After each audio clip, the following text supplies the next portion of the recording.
सभी साथियों को मेरा नमस्कार। जय हिंद, जय भारत। मैं राजेश पुनिया आप सभी का तैयारी कर लो के ऑनलाइन डिजिटल प्लेटफॉर्म पर हार्दिक स्वागत और अभिनंदन करता हूं और उम्मीद करता हूं कि आप सारे मस्त होंगे, स्वस्थ होंगे और अपनी पढ़ाई में अच्छे से व्यस्त होंगे। साथियों, आपके 10th क्लास के सिलेबस की बात करें तो इंग्लिश के अंदर आपको जैसे 3 टाइप का सिलेबस मिलता है।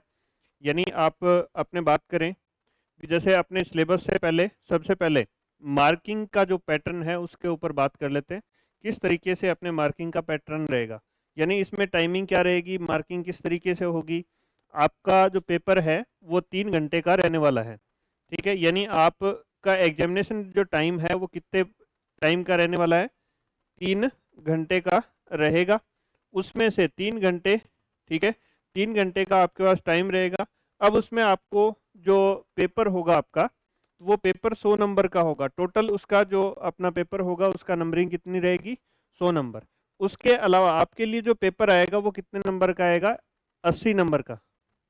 ये जो 20 नंबर जो कम बचे हैं वो क्या होगा, आपने जो रेगुलर बेसिस पर जितनी भी जो भी तैयारी करी है आपने स्कूल के अंदर जो भी आप पढ़े हैं, तो स्कूल के अंदर आपकी परफॉर्मेंस कैसी रही, आपका बिहेवियर कैसा रहा। आप जैसे जो आपका इंटरनल असेसमेंट होगा, ठीक है, असेसमेंट का मतलब जो आंतरिक मूल्यांकन है, इंटरनल असेसमेंट यानी आंतरिक मूल्यांकन, जो आपके क्लास टीचर हैं वो आपका असेसमेंट करके और आपकी जो भी जिस तरीके से आपकी परफॉर्मेंस रही सब्जेक्ट के अंदर, क्लास के अंदर आप कितने मोटिवेटेड रहे, कितने आपने अच्छे तरीके से भी आपका व्यवहार है और सारी चीज़ें वो सारी एक साथ देखकर उसके हिसाब से आपके 20 नंबर तो स्कूल की तरफ से भेजे जाते हैं और 80 नंबर का आपके एग्जामिनेशन आता है।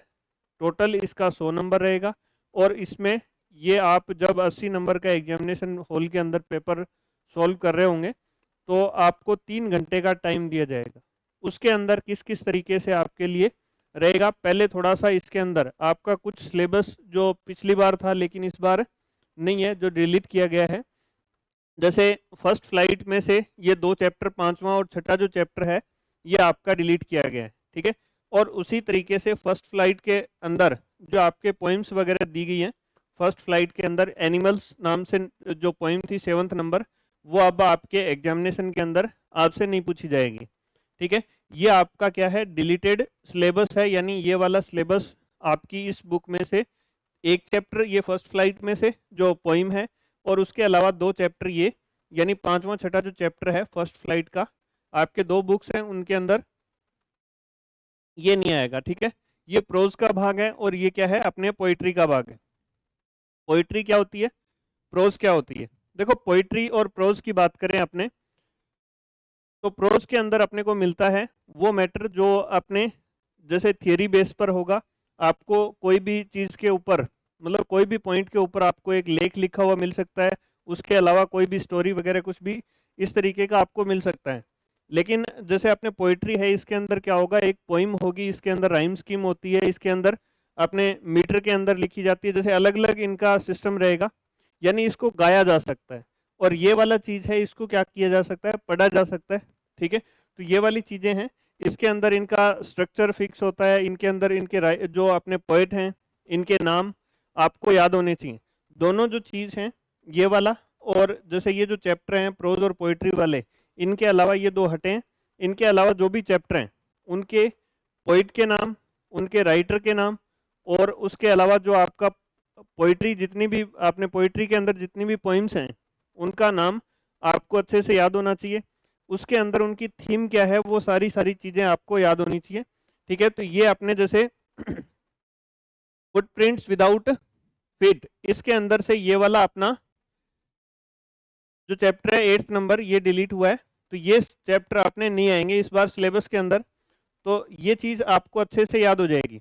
अब उसके बाद में देखें, आपका जो रीडिंग सेक्शन वाला है, रीडिंग सेक्शन है, इसके अंदर आपसे 20 नंबर का जो आएगा, इसके अंदर आपको पैसेज मिलेंगे, ठीक है। इसके अंदर आपको 10-10 नंबर के पैसेज मिलेंगे, 10-10 नंबर के 2 पैसेज आएंगे, उनको आपको पढ़ना है और उनको सॉल्व करना है।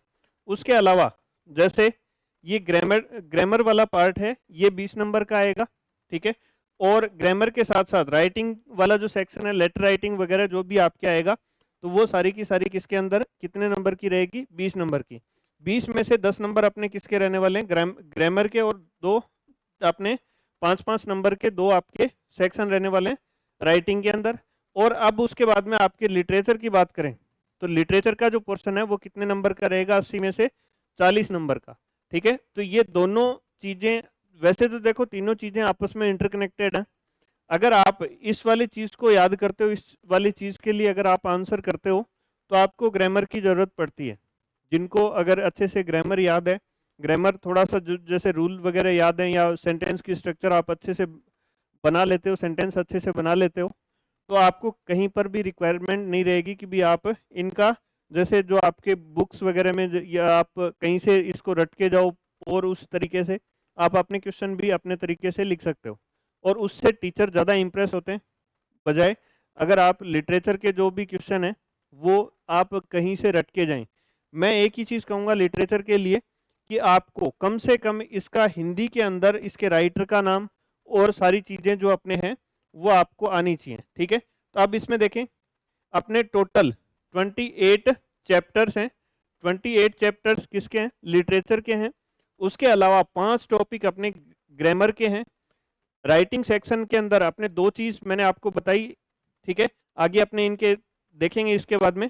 और रीडिंग सेक्शन है, इसके अंदर 2 टाइप्स के कुछ क्वेश्चन आने वाले हैं, यानी पैसेज आएंगे आपके पास ग्रामर के अंदर। जैसे बी पार्ट है आपका, ठीक है, 2 अपने जो आने वाले हैं पैसेज वो तो फर्स्ट पार्ट के अंदर हो गए, 2 पैसेज आएंगे। उसके बाद में राइटिंग सेक्शन वाला जो है ग्रामर वाला और राइटिंग वाला। अब इसके अंदर देखिए डिटर्मिनर्स, ठीक है, निर्धारक। निर्धारक क्या होते हैं, डिटर्मिनर्स क्या होते हैं, ये आगे आने वाली नाउन का निर्धारण करते हैं। नाउन से पहले लगकर उसकी संख्या, ठीक है, या उसकी मात्रा को जो निर्धारित करता है उसको क्या कहते हैं, डिटर्मिनर कहते हैं। अब उसके बाद में जैसे टेंस की बात करें तो टेंस है, आपने अच्छे से तैयार कर लिए होंगे अभी तक तो, ठीक है, और नहीं किए हैं तो आपने कोशिश करेंगे इनको अच्छे से तैयार करने की। ठीक है, क्योंकि टेंसेस अगर आपको आ रहे हैं अच्छे से तो आप उसके बाद में क्या कर सकते हो भी इनको अच्छे से, जैसे आगे अगर आपको ये वाले जो चैप्टर हैं, ये वाले चैप्टर हैं, अगर आपको इनकी हिंदी याद है, इनके हिंदी मीनिंग आपको याद है, इनके अंदर जो वर्ड मीनिंग है वो आपको अगर इंग्लिश के याद हैं, और उसके अलावा जैसे अगर आपने इनकी थीम पढ़ रखी है तो आपको कहीं पर भी किसी भी प्रकार की दिक्कत नहीं आएगी। ठीक है, इसके अंदर अपने 4 टॉपिक है। अगला एक टॉपिक और है अपना 5th नंबर जो टॉपिक है वो कौन सा रहेगा, अपना मॉडल रहने वाला है इसमें। ठीक है, मॉडल्स अपने इसके अंदर रहेंगे। देखो ये 2 चीज, ये सारी की सारी, ये मॉडल और ये सब्जेक्ट वर्ब कॉन्कर्ड वाला जो अपने पार्ट है, ये सिर्फ और सिर्फ अगर आपको हेल्पिंग वर्ब अच्छे से समझ में आती है तो आपके इतना ही पूछा जाता है हेल्पिंग वर्ब से रिलेटेड। जैसे जो हेल्पिंग वर्ब वाला जो भाग है, यानी अगर आप do, does, did, is, am, are, was, were, has, have, या फिर सेल या विल, ठीक है, सेल या विल, ये जो अपने हेल्पिंग वर्ब हैं इतनी, इनके अंदर या फिर 13 जो मॉडल हैं, ये आपके वैसे मूल रूप से क्या है, सब्जेक्ट वर्ब एग्रीमेंट है, टेंस है और मॉडल है। तो ये सारी सारी चीज़ें डिपेंड, जैसे टेंस है सारा का सारा इन हेल्पिंग वर्ब पे डिपेंड करेगा। आपको क्या पूछेंगे, आपको एडवर्ब देंगे और आपसे पूछेंगे कि ये वाला इनमें से क्या आएगा। तो देखो इसमें बहुत ईजी सी चीज़ें हैं, ईजी सा कॉन्सेप्ट है। डू, डज और डिड, इनके बाद में हमेशा जब ये हेल्पिंग वर्ब के रूप में होंगे इनके बाद में हमेशा फर्स्ट फॉर्म आएगी।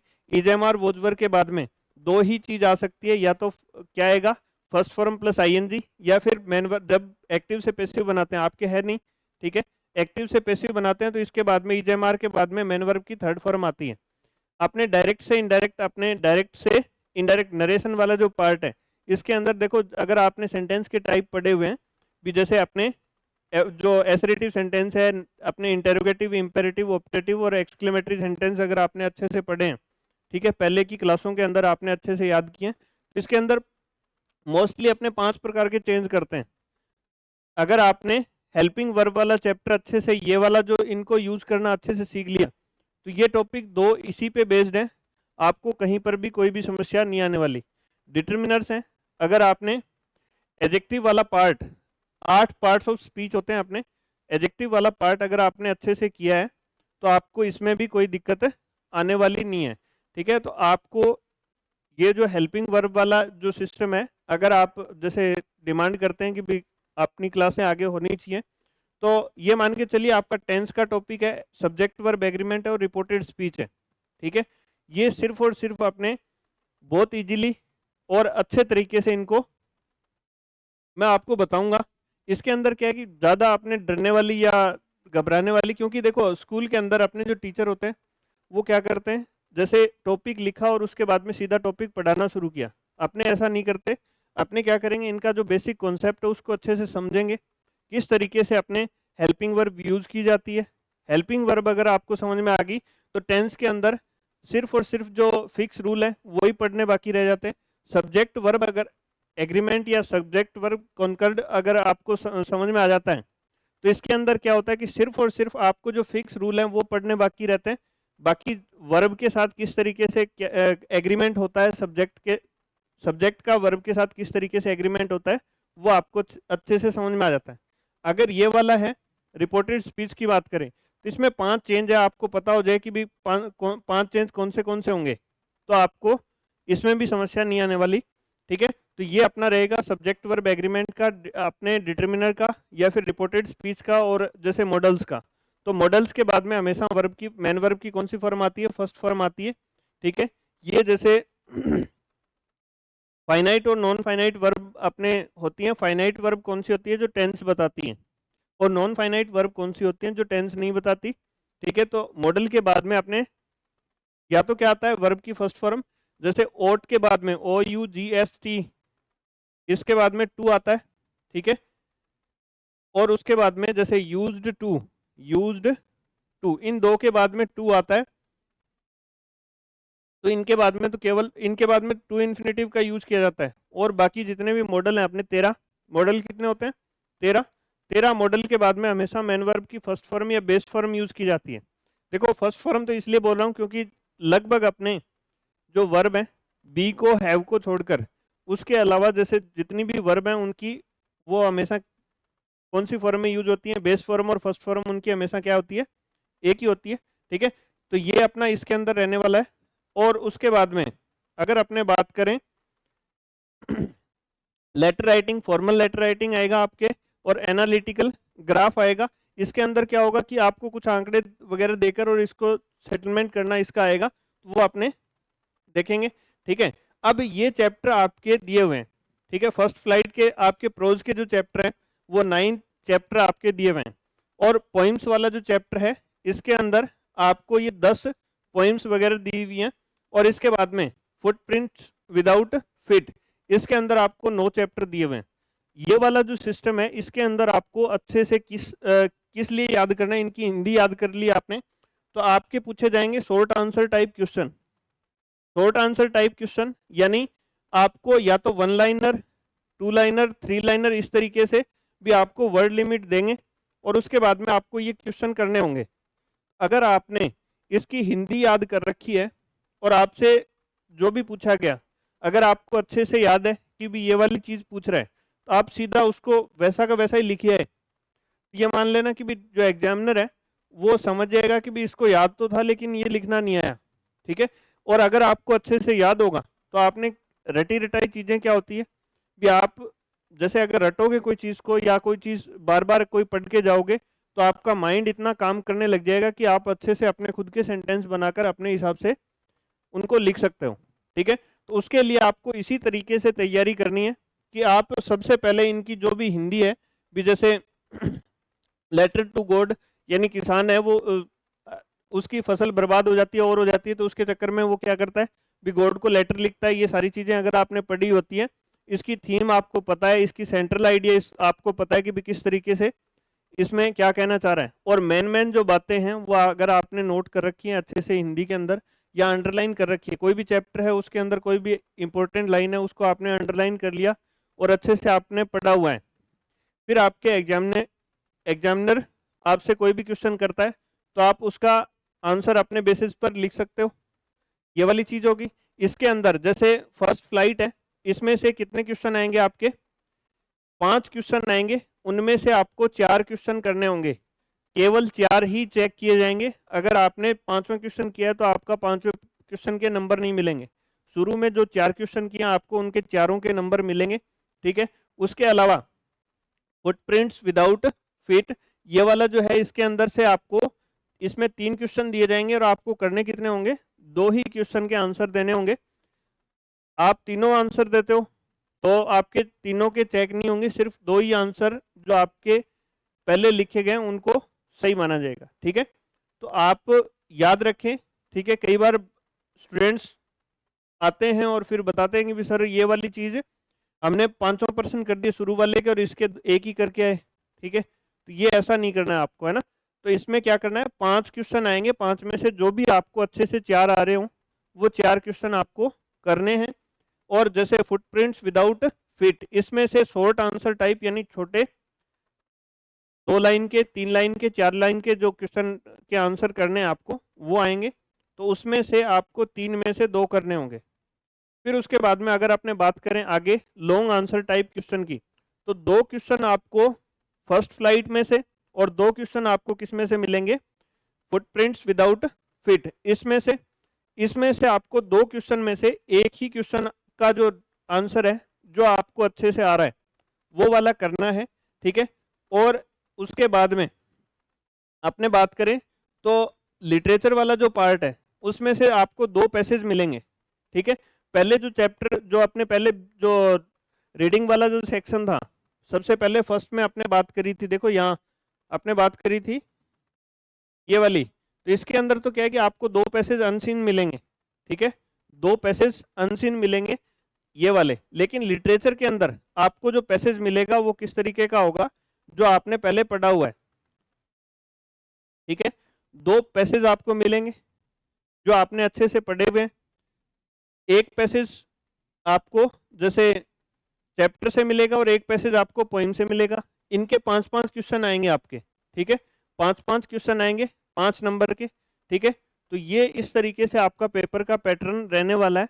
जिन्होंने इनको अच्छे से चैप्टर को अच्छे से पढ़ा होगा वो 40 में से अच्छे नंबर लेके जाएंगे, ठीक है। क्योंकि पैसेज भी अगर आप आएगा किस में से, आपकी पोइम में से, इसकी सेंट्रल थीम, इसका जो आपने चैप्टर है इनकी थीम है उनसे रिलेटेड क्वेश्चन पूछे जाएंगे। अगर आपने अच्छे से क्लास के अंदर या फिर घर में सेल्फ स्टडी करके अगर इनकी पढ़ाई करी है तो ये 5-5 क्वेश्चन नहीं, आपके लिए कोई मुश्किल काम नहीं है। सिर्फ और सिर्फ अगर आपने हिंदी पढ़ रखी है तो भी आप अच्छे से इनका आंसर कर सकते हो। ये लॉन्ग आंसर टाइप है जो आपको लिखने हैं। अगर आपने थीम याद कर रखी है तो अपने बेसिस पर अगर जिस तरीके से हिंदी का मतलब जो हिंदी की स्टोरी है, इसकी समरी है, इसका सेंट्रल आइडिया है, इसके राइटर का नाम और इसके पोइट का नाम, और उसके अलावा जो भी चीज़ अगर आपको जो जो चीज़ इंपॉर्टेंट लगे चैप्टर के अंदर वो अंडरलाइन करते चलो और उनको याद करके और अच्छे से इसमें आप अच्छे से परफॉर्म कर सकते हो। तो ये अपना जो इंग्लिश का जो चैप्टर, इंग्लिश का जो सिलेबस है वो मैंने आपको बताया। तो आपको ये इन सभी चैप्टर्स के जो हिंदी आनी चाहिए, इनके राइटर का नाम, सारी चीज़ें याद हो। उसके अलावा ये जो अपने टॉपिक है इनके अंदर अगर आपकी अच्छी पकड़ है, हेल्पिंग वर्ब वाला जो चैप्टर है या सब्जेक्ट जो सेंटेंस के टाइप हैं वो अगर आपको अच्छे से आते हैं, अब देखो तो आप ये तीनों टॉपिक आप अच्छे से कर सकते हो, ठीक है। डिटर्मिनर है, ये भी कोई हार्ड, और मॉडल ये भी कोई हार्ड वाला इसमें कुछ है नहीं। फॉर्मल लेटर्स हैं, इनके अंदर अगर आपने अच्छे से इनका जो फॉर्मेट है वो अच्छे से याद कर रखा है। एनालिटिकल ग्राफ है, ये आपको दोनों चीज़ें अच्छे से पहले कई लेटर अपने हाथ से लिखने होंगे। जैसे अगर रेगुलर आप कोई भी एक लेटर को 5 मिनट देकर आपने जहाँ से भी पढ़ा है अभी तक वो उन लेटर्स को स्कूल के अंदर आपको सर ने करवाया होगा, तो उनका जो कॉपी करोगे आप रेगुलर बेसिस पर याद करके थोड़ा सा, और उसको बिना देखे लिखने की कोशिश करोगे या फिर देखकर भी लिखते हो 2-4 बार तो अच्छे से याद हो जाएगा ना। तो एग्जाम में आपको ये हेल्प करेगा। ग्रामर वाला पार्ट हो गया, उसके अलावा ये अपने रहेंगे 28 चैप्टर हैं, याद कर लेंगे आप अच्छे से। ग्रामर 5 टॉपिक हैं, ये अगर आपकी डिमांड रही तो इसको आगे अच्छे से अपने करेंगे।